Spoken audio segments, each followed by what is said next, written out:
Are you struggling with stage fright as an artist? In this video, Ariane from Olympia Coaching gives you 3 tips to overcoming the fear.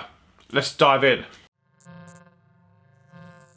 Hey, it's Graham Farmer from Data Transmission. If this is your first time joining us on YouTube, we give out tips and advice for DJs and artists to get you further in the music industry. Our big question series is simply that, a 1-question series where we ask artists, DJs, label owners, and today a life coach their advice and their tips to get you further. So today I welcome my new friend Ariane from Olympia Coaching. I met her at IMS. She's a lovely lady. She's really calm, and this is the first in a 3-part series of videos. Today we're going to look at stage fright. Ariane is a life coach, and she helps music industry professionals and artists to help them thrive in their life and career. Whilst doing that, she helps you achieve your potential and achieve success.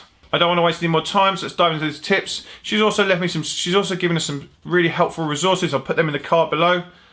Let's dive into it. Hi, Ariane. Thanks for the question, Graham.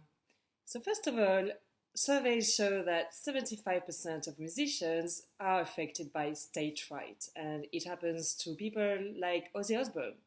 So I want you to know that having stage fright is perfectly normal. I'm going to give you 3 tips to help you overcome it, and these are practices you can implement before, during, and after your show.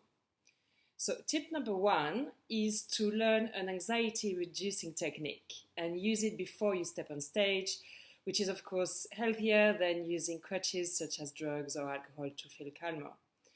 It can be as simple as a breathing technique, such as taking a few minutes before you go on stage to center and take some deep, long breaths in and out of your belly. And as you breathe in, you can imagine the word confident or whatever words works for you. And as you breathe out, you can imagine all the fear and the anxiety leaving your body. So you breathe in confidence and you breathe out fear. My tip number 2 is something that you can use during the show. And it's simply to imagine that your biggest fan, your most hardcore fan, even if that's your mom, is out there in the audience and you're doing the show for them.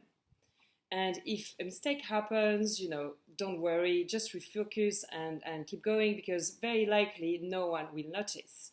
Unless it's a very big, obvious mistake, like maybe you pulled out the wrong record.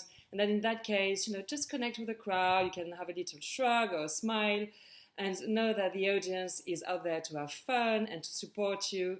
They are friends, not enemies. And my tip number 3 is to do a little review after the show. Ask yourself, what went well and what can you improve on?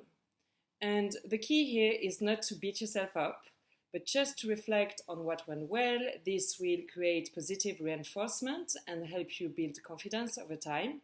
And also see where you can improve.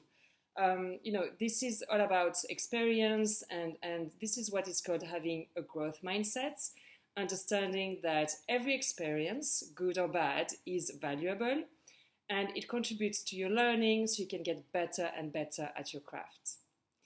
These were just some of the tips that you can use to overcome stage fright. There are many others. But start implementing those and notice what difference it makes.